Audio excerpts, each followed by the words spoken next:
ছোট্ট একটি দোয়া 7 বার পাঠ করবেন। নবীজি বলেন 70টি বিপদ থেকে আল্লাহ পাক তাকে হেফাজত করবে, এবং এই 70টি বিপদের মধ্যে সবচেয়ে ছোট্ট বিপদ হলো আল্লাহ পাক তাকে দারিদ্রতা থেকে মুক্তি দান করবেন। আপনি কল্পনা করতে পারেন 70টি বিপদের মধ্যে যদি ছোট্ট বিপদ হয় দারিদ্রতা, তাহলে বড় বড় বিপদ কি হতে পারে। আমি এই হাদিসটা পড়ে অবাক হয়েছি। নবীজি সাল্লাল্লাহু আলাইহি ওয়াসাল্লাম বলেন, তিরমিজি শরীফের 3601 নম্বর হাদিসের মধ্যে আল্লাহ রাসূল সাল্লাল্লাহু আলাইহি ওয়াসাল্লাম বর্ণনা করেন, নবীজি সাল্লাল্লাহু আলাইহি ওয়াসাল্লাম বলেন 70টি বিপদ থেকে আল্লাহ পাক তাকে হেফাজত করবে, এবং সবচেয়ে ছোট্ট বিপদ হলো তাকে দারিদ্রতা।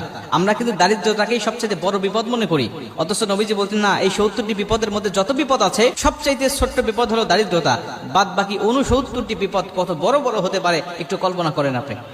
তার মানে আপনি যদি দোয়াটি নিয়মিত পাঠ করেন, আপনার যত বড় অসুস্থতা থাকুক না কেন আল্লাহ পাক আপনাকে পরিপূর্ণ শিফা দান করবে। আপনি যদি এই দোয়াটা পাঠ করেন, আপনি যত বড় বিপদের মধ্যে থাকেন না কেন, আপনার দেওয়ালে পিঠ থেকে গেছে কোনো সমস্যা নাই, আল্লাহ পাক এই কঠিন বিপদ থেকেও আপনাকে হেফাজত করবে।